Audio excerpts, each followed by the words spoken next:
વિદ્યાર્થી મિત્રોને મારા પ્રણામ।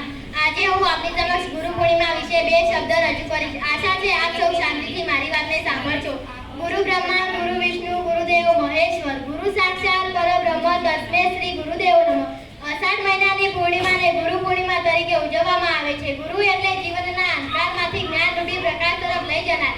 શિષ્યોના જીવનમાં અજ્ઞાનરૂપી અંધકાર દૂર કરીને જ્ઞાનરૂપી પ્રકાશ તરફ લઈ જાય તે ગુરુ।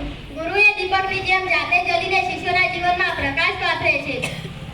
ગુરુએ ખોટા માર્ગોમાંથી બહાર લાવીને સાચો માર્ગ બતાવે તે ગુરુ। બીજા શબ્દોમાં કહીએ તો સાચા પથદર્શક, સાચા સલાહકાર અને સાચા માર્ગદર્શક।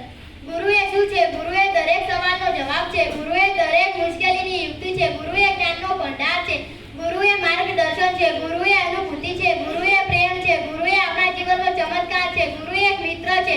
ગુરુ ભગવાન સ્વરૂપ હોય છે। ગુરુએ આધ્યાત્મિકતાની વ્યાખ્યા છે।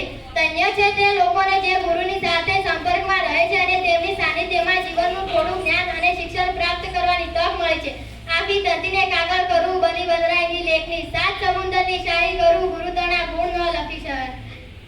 કર કરે ના કર શકે, ગુરુ કરે સબ હોય। સાત દીપનો ખંડ में गुरु से बड़ा न कोई। जय हिंद।